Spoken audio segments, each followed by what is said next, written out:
Did you know one golfer's temper tantrums literally changed professional golf forever? Tommy Thunderbolt was one of the most talented players of the 1950s, but his explosive anger became more famous than his victories. When Bolt missed a shot, clubs went flying through the air like perfectly thrown spirals. Crowds started showing up just to watch him lose his mind and launch his equipment. He had a special talent for club destruction that became pure entertainment. But tournament officials were horrified.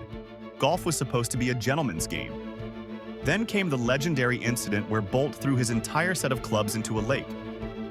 When asked about his club throwing, he said he never threw them forward because he might need them again. His outbursts forced the PGA Tour to create conduct penalties and behavioral standards.